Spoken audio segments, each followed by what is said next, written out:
मेरे साथ है आहाना, और अगर मैं कहूँ तो राइज एंड फॉल में सबसे ज्यादा मिसअंडरस्टूड कॉन्टेस्टेंट रही है, तो गलत नहीं होगा। मानती है इस बात को? बिल्कुल मानती हूँ। तो ऐसा क्यों हुआ? आप अपनी बात पहुंचा नहीं पाई या सामने वाले समझ नहीं पा रहे थे? मुझे थोड़ा समय लगता है लोगों से खुलने में, और मुझे नहीं लगता कि मैं एक ऐसी इंसान हूँ जो इमीडिएटली दोस्तियाँ कर लेती हूँ। मैं बहुत ही सिलेक्टिव हूँ अपने फ्रेंड्स को लेकर। मैंने जितने भी दोस्त आज तक बनाए हैं वो हमेशा से दोस्त रहे हैं, उनको मैं बहुत प्राउडली अपना दोस्त कहती हूँ। इस शो के दौरान मैंने एक चीज़ समझी कि कोई किसी को दोस्त बुलाएगा लेकिन अगले दिन ही उसके बारे में बुराइयां करेगा। तो मैंने कभी रियलिटी फॉर्मेट नहीं किया था, मैंने कोई रियलिटी फॉर्मेट देखा नहीं है इससे पहले। मेरा ये पहला एक्सपीरियंस था जहाँ पर मैं एक रियलिटी फॉर्मेट को देख भी रही थी, परख भी रही थी, समझ रही थी, और उसको समझने में मुझे टाइम लग रहा था। और I think that's why I was so misunderstood, because एक ऐसी लड़ाई हो गई उस दौरान जो नहीं होनी चाहिए थी, और उसको लेकर एक डिवीजन हो गया, ग्रुप्स बन गए, और एक आंदोलन शुरू हो गया जो मेरे अगेंस्ट शुरू हो गया, which I thought was not fair to me, because उस समय किसी ने मुझसे आके बात करने की जहमत तक नहीं की। अगर इन सब लोगों में से कोई मुझसे आकर एक बार बात भी कर लेता ना कि हाँ ना, ये तुमको ऐसे नहीं कहनी चाहिए थी, या इस चीज़ को तुमको ऐसे नहीं बढ़ाना चाहिए था, या उसको नहीं बढ़ाना चाहिए था, या हमें ये चीज़ ठीक नहीं लगी, तो आई थिंक उस समय चीज़ें और सॉर्ट आउट हो सकती थी। बट किसी ने वो एफर्ट ही नहीं किया, और उन्होंने मुझे बिल्कुल अलग कर दिया, और मैं परे रहती थी हर चीज़ों से। तो I think it was a classic case of just being bullied in the first week of the show, and because I have never watched a format like this, so I had no idea what was happening. मैं पहले हफ्ते तो बहुत confuse थी। मैंने कहा कर क्या रहे हैं ये लोग, क्या हो रहा है, क्यों मुझसे बात नहीं हो रही है, क्यों झगड़ा कर रहे हैं, मैंने ऐसा क्या कह दिया है किसी को। तो आई थिंक अगर कोई आपसे आके बात ही नहीं करेगा या वो मुद्दा रिजॉल्व करने की कोशिश ही नहीं करेगा, तो फिर आपको कैसे पता चलेगा कि इशू क्या है।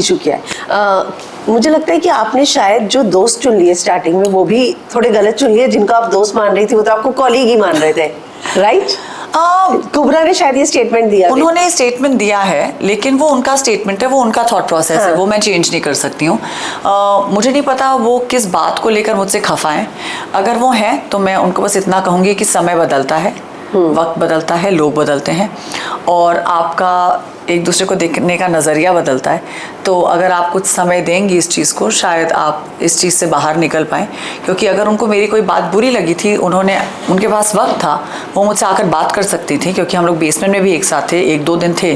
तो अगर उनको मेरी किसी बात का बुरा लगा था तो मुझसे बेशक आकर बात कर सकती थी, लेकिन उन्होंने वो नहीं किया। और फिर बाद में सबके सामने आंदोलन करके ये बोलना कि तुम मेरी दोस्त नहीं हो, तुम सिर्फ एक कॉलीग हो, तुम एक प्योर हो। तो मैंने कहा ठीक है, अब आपने एक मन बना लिया तो मैं आपका मन नहीं तोड़ूंगी, क्योंकि वो आपका सोचने का नज़रिया है, देखने का नज़रिया है। जहाँ तक मैं कंसर्न हूँ, मुझे हमेशा ऐसा लगता है कि अगर मैंने किसी का दिल दुखाया या मैंने किसी को कुछ कहा है, तो मैं जाके सॉरी बोल दूँ, I want to move on in life with those things. तो मैं वो इंसान ही नहीं हूँ जो चीज़ें अंदर रखूँगी, क्योंकि वो एक जहर की तरह अंदर पनपती रहती हैं। तो वो मैं नहीं करती हूँ। कुछ चीज़ें मैंने सीखी हैं शो के दौरान, जो अब मुझे लगता है कि मुझे अपनी रियल लाइफ में भी करनी चाहिए, विच आई विल। इस शो में ना 2 कंटेस्टेंट ऐसे हैं जो पहले से रियलिटी शो करके आए हुए हैं, अरबाज या आकृति। तो आपको लगता है कि वो पहले ही दिन से गेम प्लान कर रहे थे, और सभी न्यू कमर्स आने चाहिए थे, या जिन्होंने पहले ना किया हो? आई फील कि अगर आप ऐसा कोई शो बनाते हैं जहाँ पर आप ऐसे कंटेस्टेंट्स ले रहे हैं जिन्होंने कभी रियलिटी नहीं किया है, तो to be really fair it's important कि आप किसी ऐसे कंटेस्टेंट को ना लेकर आए जिसने पहले से रियलिटी शो कर रखा है, या किसने 10 रियलिटी शोज कर रखे हैं। क्योंकि फिर उनको एक फॉर्मेट की आदत होती है, उनको पता है कि मैं अगर इधर इस मुद्दे पर झगड़ा करूंगा या मैं इधर दिखने की कोशिश करूंगा तो मैं दिख जाऊंगा या मैं दिख जाऊंगी।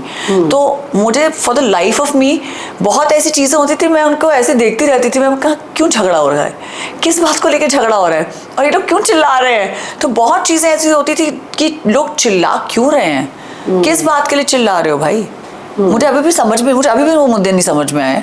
वो मुद्दे वही जाने और उनके शोज जाने, but I think the makers should have actually brought a whole fresh batch of people जिन्होंने कभी ये फॉर्मेट कभी ट्राई ही नहीं किया था। I feel like that should have been the fair way to go about. मुद्दे की बात अलग है, लेकिन हमने देखा कि शो में कैमरा अपनी तरफ करने के लिए कोई विक्टिम कार्ड भी खेलता है। तो अलग अलग तरीके के कार्ड जो है यहाँ पर घर के अंदर खेले जा रहे हैं, और लोगों से सिंपैथी भी बटोरी जा रही है। आप इस बात को एग्री करती हैं? ऑफ कोर्स मैं एग्री करती हूँ। बहुत ऐसी चीज़ें हैं जो लोग बहुत ईजिली यूज़ कर रहे हैं। लोग रोना शुरू कर देते हैं, लोग हार्ट अटैक का वो कर देते हैं कि मेरा दिल धड़क रहा है, ये है वो है। काफ़ी चीज़ें ऐसी हो रही हैं जो लोग बहुत easily as a victim card use कर रहे हैं। एंड ऑनेस्टली मतलब मुझे ये गेम्स नहीं समझ में आते हैं।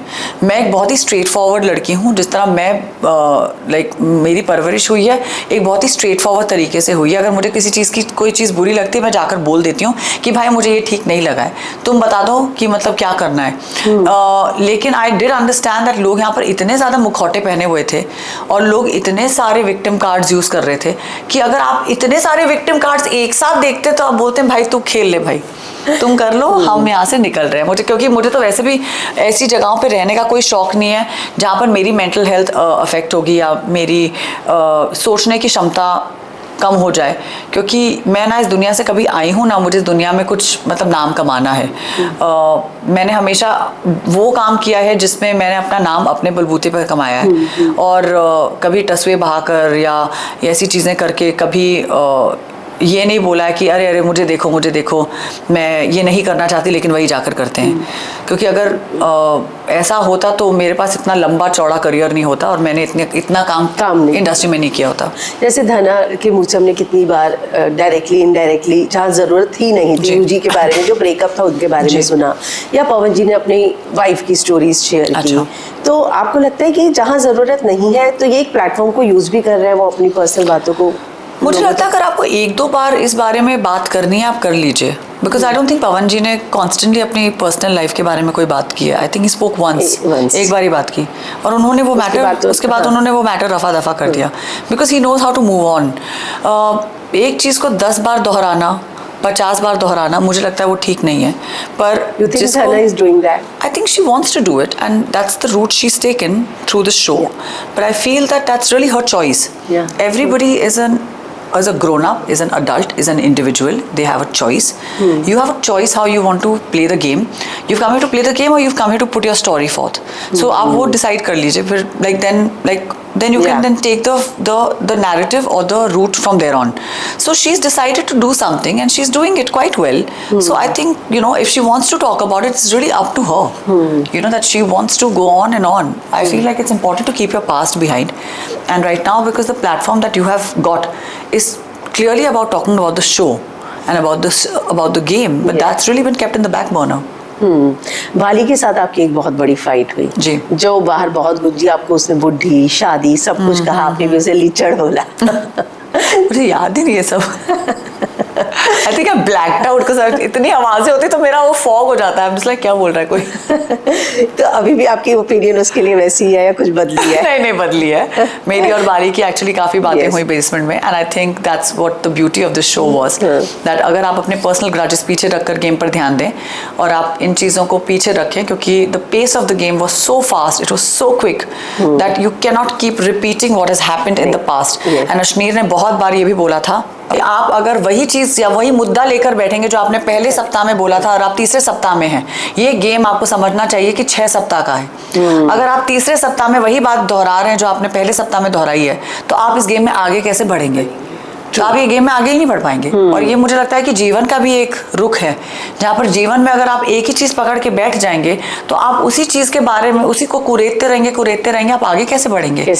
तो ये आगे बढ़ने वाला गेम है एंड आई थिंक इस गेम में जीवन का बहुत कुछ लेना देना है। राइज एंड फॉल हमारे जीवन में रोज होता है, लेकिन वो आप पर निर्भर करता है कि आप क्या राइज कराना चाहते हैं, आप क्या फॉल कराना, आप किसकी बात मानेंगे, किसकी बात नहीं मानेंगे, किसकी बात से सहमत होंगे, किसकी बात से असहमत होंगे, तो ये आप पर निर्भर करता है।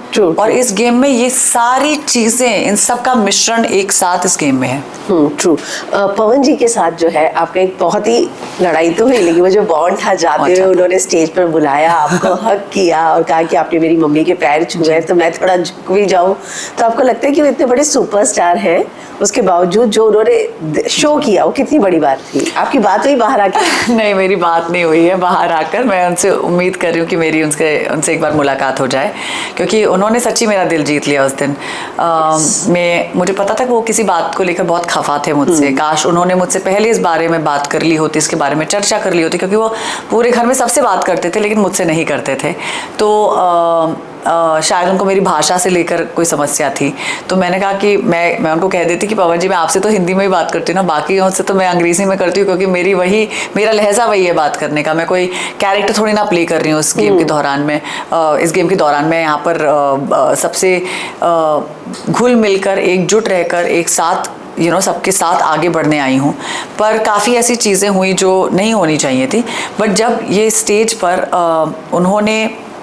जब मैंने उनकी माताजी के पैर छुए और उन्होंने बहुत प्यार से कहा कि जब बाहर मिलेंगे कभी तो हाथ मिलाएंगे, तो मुझे वो बात बहुत अच्छी लगी। एंड वो उनके बारे में इतनी अच्छी चीज़ है, क्योंकि फिर आपको समझ में आता है कि इस इंसान ने इतना बड़ा जीवन देखा है, इस इंसान ने इतना बड़ा जीवन जिया है, जहाँ पर आपके करोड़ों फ़ैन हैं, जहाँ पर करोड़ों लोग आपके गाने सुनते हैं, करोड़ों लोग आपकी फिल्में देखते हैं, इतने सारे लोग आपको इतना प्रेम देते हैं, लेकिन आपके पास इतनी क्षमता है कि अगर आपको लगता है कि आपने कोई गलती की तो आपने आके सामने से सॉरी बोला है।